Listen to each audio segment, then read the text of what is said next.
So the PS5 was released November 12th, 2020, and since then it has taken over the world. Everybody and their mom wants it. It was crashing websites. It was it was madness, you know?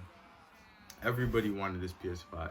And the PS5 is a great console, but it does have its flaws. So before I get into it, make sure you guys like, comment, subscribe. As you know, it's your boy King Caro. Welcome back to Tech Talks, and today we are going to talk some tech. So the PS5, that's what this video is. It's just about the PS5, and since I have it, I thought I'd talk about it a bit and share my thoughts and opinions with you guys. So I have a list of pros and I have a list of cons. And today, throughout the video, I'm going to share it with you guys. But usually when you ask people, do they want the good news or the bad news first, most people ask for the bad news, so the good news sounds a little bit better. So I will start with the cons. The cons of the PS5 are the following. Okay. The cons of the PS5. The first one is the PS5 tends to crash a lot. When you're playing games do tend to crash a lot. Right, now this is exactly what I'm on about. It's actually frozen whilst I'm recording this. I am actually fucking gobsmacked with this. There. It's gone. It's gone. Power is gone. Please wait. There you go. You see what I mean? Fucking hell. This is exactly what I'm on about. I haven't even been playing anything. I haven't even done anything. And this is the proof what happened. This is the proof. Fix up, man. Seriously. Especially 2K. I played Hitman. That crashed on me a few times. Fortnite's crashed on me before. Like, a lot of games just tend to crash for no reason. You'll just be playing in the middle of it and out of nowhere it just stops. And then you have to report the problem to Sony and you know, mind you, it's very early on inside the release, so I'm not gonna hold anything against them. I'm not gonna say it's their fault or anything, but that's just one of the problems. It crashes a lot. I do believe that they can fix that though, so I'm not too stressed about it. The second con that I have with it is that not that many people have it. If you guys haven't, I made a video on this. It's called My Issue with the PS5. Go watch it. You know, I talk about some of these cons in here, but not all of them, because some of them, you know, I had to play it a bit more to really get the feel of it. But yeah, My Issue with the PS5, go check out that video. It was good.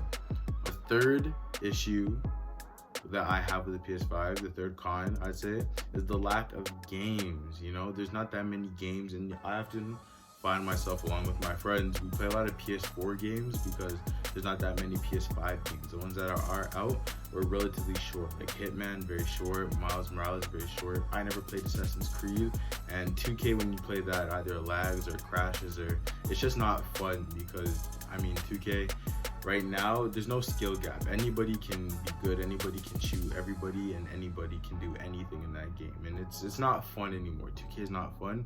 There's a lot of potential. Those of you who play 2K or watch 2K YouTubers, you've seen them make videos on this, like Agent 00, you know, shout out to him, you know, both from Toronto. He made a video on it, go check him out. Yeah, like 2K just isn't fun.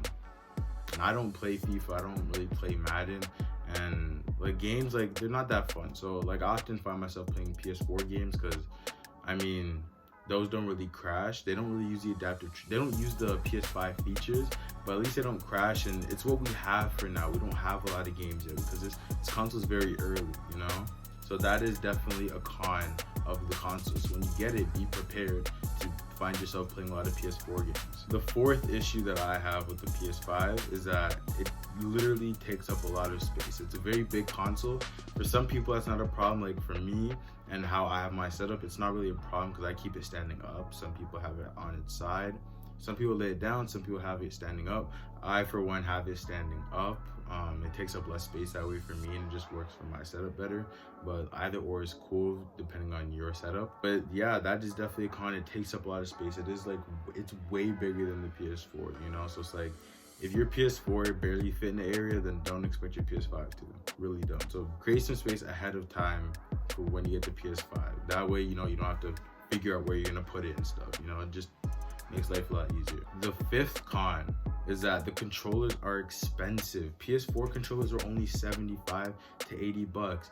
PS5 controllers are going to cost you $100 Canadian. I don't know America, but Canadian. Whenever I give prices on this channel, unless I say it's American, they are Canadian prices. And the PS5 controller is $100. Like, going from 75 to 100 is ridiculous. Mind you, I do know that now that we have the haptic feedback and the adaptive triggers, there's more technology in the controller. So yes, it is going to be more expensive, but like, it is way more expensive than the PS4 was, you know?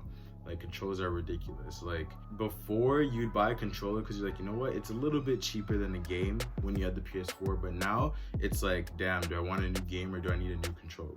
You know, like, that's just kind of what it is right now. Controllers are really expensive. But at the same time, I read an article and it says that Sony actually loses money off the PS5 because the technology that's in it, they sell it at a lower price than what they should. But they make that money back in controller sales because they sell controllers so high, and you buy more controllers than you would consoles, obviously. You know, like, some people break controllers, some people just need new ones, or some just stop working. So you buy new controllers, you know, and it's like, it adds up over time. So that's where they make a lot of their money. Their accessories is where Sony really profits from the PS5.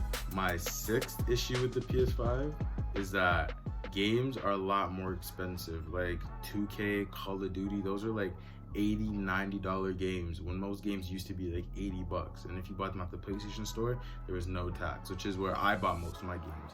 And I find it ridiculous that 2K was like $96 and Call of Duty was like $90. Like, games just got really expensive for no reason. But like, not all games are that expensive. Some games will still be $80, you know? But games that use more of the PS5's features, they tend to cost more, such as Call of Duty and 2K. I don't know what other games use a lot of the features, but games just, they're a lot more expensive nowadays, you know, with the PS5. So like, that is definitely a con with next gen. You should be prepared and keep in mind that you're probably going to end up spending more money on games than you did with the PS4. That's just how it is. Lastly, something I don't like about the PS5 is that it has a lot of bugs. Like, as I said, like, games crash, but inside of games like 2K, like, I don't know if this is the PS5's fault. I think this is more the developer of the games for PS5, but like, Hitman would crash randomly, or sometimes you'd find yourself stuck like in a wall. And like in 2K, you would find yourself stuck inside of buildings with nobody in them. Like, if you joined the wreck, there would be no one there. It'd just be you sometimes. Or you go into a building and then you'd be like inside the building and you can see the outside, you know? Like, it's not like you're inside the building, you're more like inside the shell of the building, if that makes any sense, you know? Like, there's a lot of bugs in this game that tend to happen, you know? But I think that's just because it's early state, you know, very early release. I think that's the main reason why. I say after a few months, if they don't have it fixed, then there's some serious issues. But because it's early, I'm gonna allow it. You know, I'm not gonna penalize them too hard on it. You know, because as I said, it's an early console. They're just figuring this out. Gotta give them some time. Now, probably what you guys are waiting for. Here are the pros of the PS5. Most of them are going to be obvious because, you know, everybody watching this video probably did their research already on the PS5. But the first pro is that the games load a lot faster. When you load into Spider-Man, like that, you can play the game very quickly. 2K takes a little bit longer. GTA loads quicker on the PS5. Like, games just, Call of Duty loads pretty fast as well. Like, games just load a lot faster on the PS5, which is great. You don't have to sit around for days waiting for a game to load. And when you guys want to change games, it doesn't take as long. But that's because I have digital, you know. If you still have to change a disc, that sucks to get up, you know. Like, imagine living in 2021 and you still have to get up to change your game. Like, everything's digital now. Come on, bro. Like, what are you doing? The second pro is obviously the adaptive triggers, you know, like playing Call of Duty, like the mechanics inside of the controller, like every gun feels different. When you shoot a sniper, the trigger's a lot harder to squeeze than if you're shooting like an SMG, you know, like the adaptive triggers run a long way. Like Fortnite, if you're gonna shoot the Scar, it's gonna feel different from a shotgun. Like, the adaptive triggers are beautiful. Every gun feels different, and I love it. Like, that is one of the coolest experiences while playing video games, when each gun feels different. Like, if you're playing 2K and you're on defense and you hold L2 and you can feel like the resistance of your guy, you know, like when you're playing defense, when you can feel that, like, it's amazing, man. It's amazing. The third pro to the PS5 is that games just visually, they just look better. The quality and everything is just better quality. Like when you watch YouTube, it's better quality. Netflix, better quality. Disney Plus, better quality. Like everything is just better quality on the PS5. It's magnificent, you know.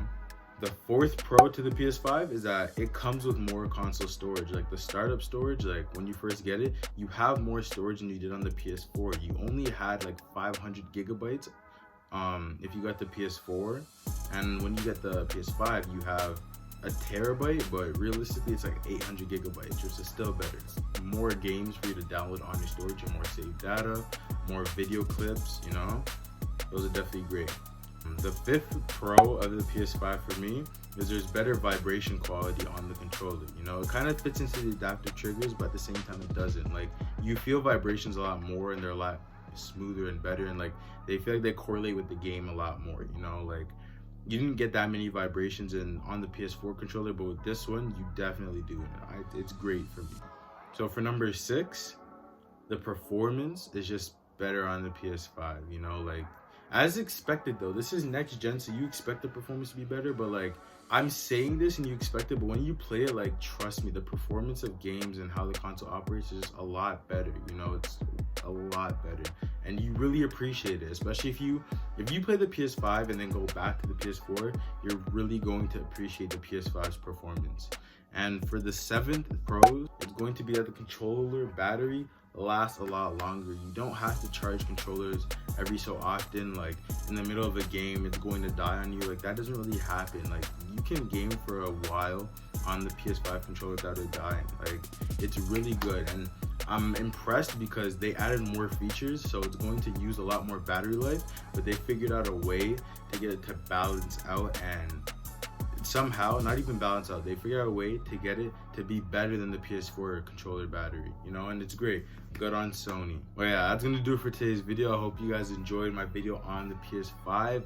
If you did, make sure to leave a like. Let me know in the comments what you guys thought, some cons or pros that you guys think I missed. But let's talk to each other, you know. Like I want to know how you guys feel about the PS5. If you have it, even if you don't have it, if you played it before, like let me know in the comments down below. I will respond for sure. Let's try and get to 100 subscribers. I love you guys. I'll catch you guys in the next video. Later.